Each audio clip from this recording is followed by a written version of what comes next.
Manajemen lingkup proyek.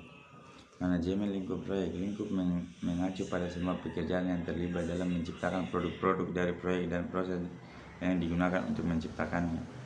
Hasil adalah produk yang dihasilkan sebagai bagian dari suatu proyek seperti perangkat keras atau perangkat lunak, dokumen perencanaan, dan notulen rapat. Manajemen lingkup proyek mencakup proses-proses yang terlibat dalam mendefinisikan dan mengendalikan apa yang disertakan atau tidak dalam proyek.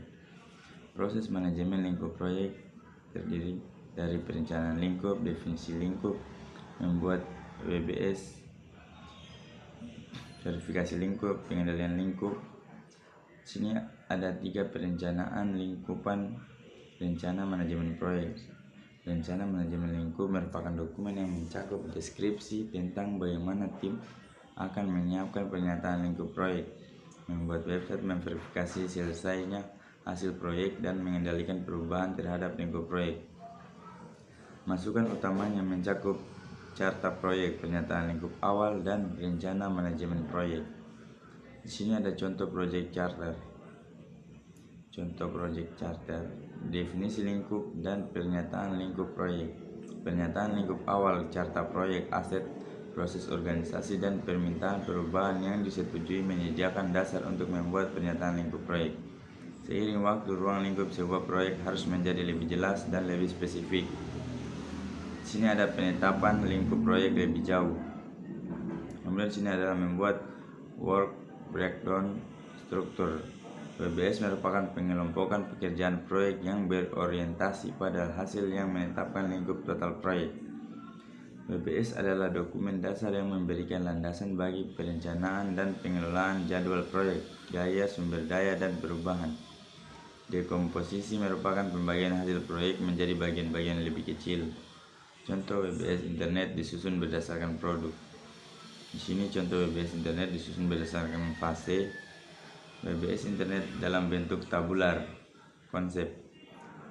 Di sini ada evaluate current system, define requirement, define user requirement, define content requirement, define system requirement, dan define server owner requirement. Di sini ada WBS internet dan gain card dalam project 2000. Sini ada gain card internet disusun berdasarkan kelompok proses manajemen proyek. Di sini ada executing test for JWD consulting WBS. Kemudian sini ada pendekatan untuk mengembangkan WBS atau pedoman. Beberapa organisasi seperti DoD memberikan pedoman untuk mempersiapkan WBS. Pendekatan analogi meninjau WBS proyek-proyek serupa dan menyesuaikan untuk proyek Anda. Pendekatan top down, mulailah dengan item terbesar dari proyek dan pecahlah. Pendekatan bottom up, mulailah dengan tugas-tugas khusus dan merangkumnya. Pendekatan min mapping, menulis tugas di format non-linear bercabang dan kemudian membuat struktur WBS. Contoh pendekatan min mapping. Hasil WBS dalam diagram. Kemudian sini ada pustaka WBS dan scope baseline.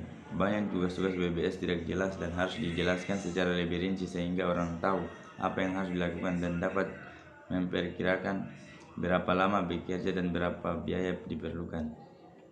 Pustaka WBS merupakan dokumen yang menggambarkan informasi rinci tentang tiap butir WBS, lingkup proyek yang disetujui dan WBS-nya, serta pustaka WBS membentuk scope baseline yang digunakan untuk mengukur kinerja dan memenuhi sasaran lingkup proyek.